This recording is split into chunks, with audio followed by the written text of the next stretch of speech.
Lição de quinta-feira, 6 de junho. Tema: Espiritualismo nos últimos dias, parte 2. Ontem nós vimos então a parte número 1 do espiritualismo nos últimos dias, ou seja, perto da vinda de Jesus.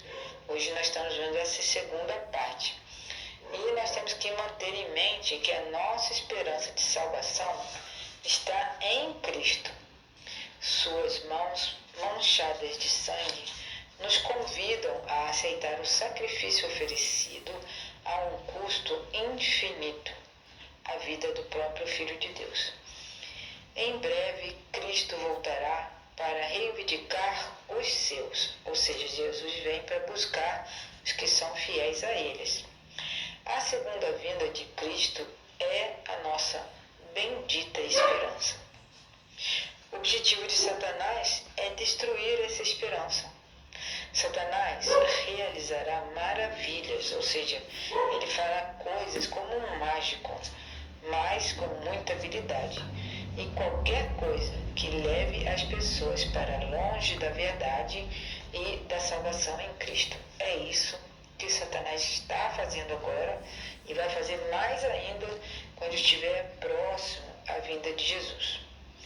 Em Apocalipse 14, 12, nós lemos: aqui está a perseverança dos santos. Quem são esses santos? São os que guardam os mandamentos de Deus e a fé em Jesus. Na luta final, Satanás tentará impedir que as pessoas guardem os mandamentos de Deus ou tenham a fé em Jesus. Na verdade, essa fé ela é específica, uma fé como Jesus tinha fé. Nós vamos ter que ter essa mesma fé nesses tempos agora próximos à vinda de Jesus. Precisamos ter cuidado com qualquer ensinamento que, mesmo acompanhado de sinais e milagres, nos afaste de alguma dessas duas características do povo remanescente, ou seja, guardam os mandamentos de Deus, uma característica, e tem a fé em Jesus, segunda característica. Pergunta número 8. O que a Bíblia nos diz sobre o poder enganador e a maneira de operar de Satanás? Então, como é que Satanás trabalha? Nós vamos ver o que a Bíblia nos diz sobre isso. Nós vamos ler Mateus capítulo 24, dos versos 23 ao 27. Esse capítulo está em torno, o contexto dele é quando Jesus avisa os discípulos sobre a destruição de Jerusalém e também sobre a sua segunda vinda. Então, verso 23. Então, se alguém vos disser, eis aqui o Cristo, ou ali, não acrediteis. Então, aqui está dizendo que se alguém, na época assim, na volta de Cristo, vier e disser para você, vem comigo que Jesus está lá em casa, ou vem aqui estar na praça, Jesus já veio. Se você não viu com seus próprios olhos, precisou de alguém para falar para você, esse é um falso Cristo. Porque a palavra de Deus é muito clara em dizer que nós não devemos acreditar, porque surgirão falsos cristos e falsos profetas, operarão grandes sinais e maravilhas para enganar, se possível, os próprios escolhidos. Verso 25. Eis que vou-lo tenho predito. Foi Jesus que falou para a gente. Pessoal, olha o verso 25. Olha bem, eu estou dizendo com antecedência para vocês. Verso 26. Portanto, se vos disserem, eis que ele está no deserto, não saiais. Eis que ele está nas câmaras secretas, não acrediteis. Verso 27. Porque assim, como o relâmpago sai do Oriente e se mostra até o Ocidente, assim será também a vinda do Filho do Homem. Ou seja, Jesus está prevenindo aqui que o seu olho, o meu e de todas as pessoas vão ver o Cristo, né? Jesus Cristo voltando na mesma hora. Todos verão. Todos. Se porventura alguém falar, vem aqui que Jesus está na minha casa, vem em algum lugar, vem na igreja que Jesus está lá querendo falar com os fiéis, não acrediteis, não saiam, não vão atrás dessas coisas, porque é o engano de Satanás que vai fazer essas aparições, tá certo? Então Deus fala pra gente, não acrediteis, não vão atrás dessas coisas, porque como ele faz uma comparação do relâmpago, né? O relâmpago, quando ele aparece no céu, dá aquele clarão, todo mundo vê, não é? Porque é uma coisa visível, muito poderosa. E assim vai ser a vinda de Jesus também. Vamos agora a 2 Coríntios, capítulo 11, verso 13 e verso 14. Aqui quem está falando ou escrevendo é o apóstolo Paulo. Paulo escreveu, pois os tais, ou seja, essas pessoas são falsos apóstolos, obreiros fraudulentos, disfarçando-se em apóstolos de Cristo. Verso 14. E não é de admirar, porquanto o próprio Satanás se disfarça em anjo de luz. Quer dizer, para enganar as pessoas, Satanás tem, os anjos maus, né? Eles têm poder de se disfarçarem de anjos de luz. Então vocês imaginem o que eles serão capazes de fazer para enganar as pessoas e afastá-las da verdade.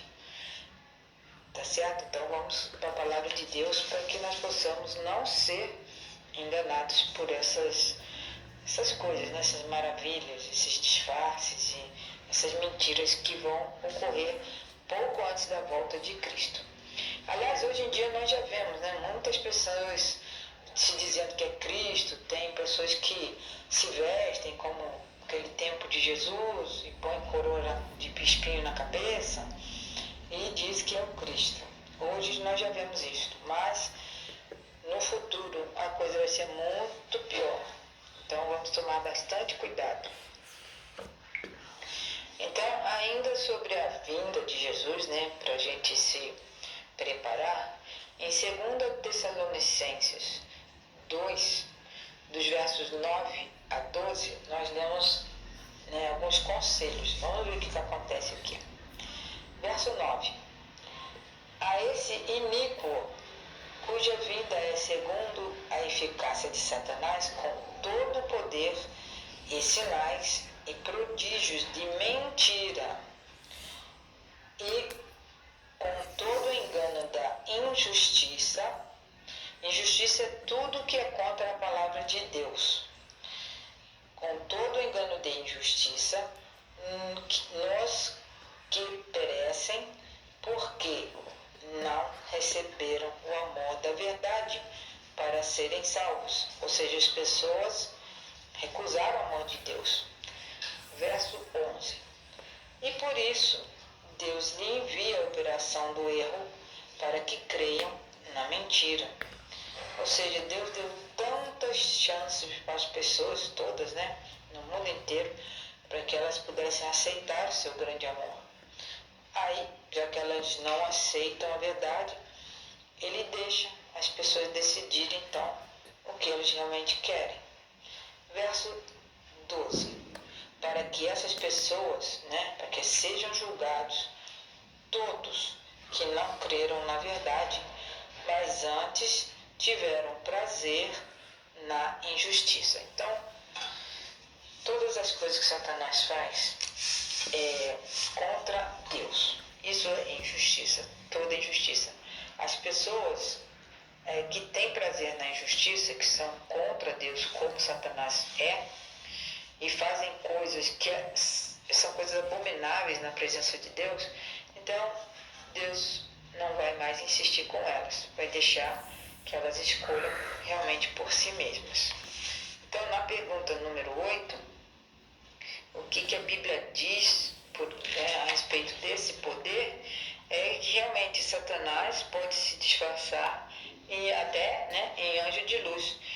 faz sinais, prodígios de mentira e ele usa todo engano da injustiça, ou seja, tudo que é contra a palavra de Deus. E nos últimos momentos da história, Satanás promulgará seu engano final. Terríveis cenas de caráter sobrenatural logo se manifestarão nos céus, como indício do poder dos demônios que realizarão milagres. Os espíritos diabólicos irão aos reis da terra e ao mundo inteiro para mantê-los no engano e forçá-los a se unir a Satanás em sua última luta contra o governo de Deus. Surgirão pessoas dizendo ser o próprio Cristo e reivindicando o título e a adoração que pertencem ao Redentor do mundo. Farão milagres extraordinários de cura, afirmando terem recebido do céu revelações que contradizem o testemunho das Escrituras. Então, todo esse poder que vai ser manifestado pouco antes da vinda de Cristo é contra o governo de Deus, certo? Tudo que contradiz o testemunho das Escrituras, é contra o que está escrito na Bíblia, é vindo da parte de Satanás. Então nós temos que ter muito cuidado com tudo isso. E uma citação do Grande Conflito, página 518, abre aspas. Como ato culminante no grande drama do engano, o próprio Satanás personificará a Cristo. Há muito tempo, a Igreja diz considerar o advento do Salvador como a concretização de suas esperanças. Em várias partes da terra, Satanás se manifestará entre as pessoas como um ser majestoso, semelhante à descrição do Filho de Deus dada por João no Apocalipse. Então, até isso Satanás vai tentar imitar a volta de Jesus. E ele vai usar todos os poderes que ele tem para enganar as pessoas. E muitos, infelizmente, muitos vão acreditar nele e não no que diz a palavra de Deus. Então que nós possamos ter muito cuidado, estudar a palavra de Deus para ver o que Deus tem a nos dizer, não os homens. Bom estudo para vocês, com a bênção do Espírito Santo.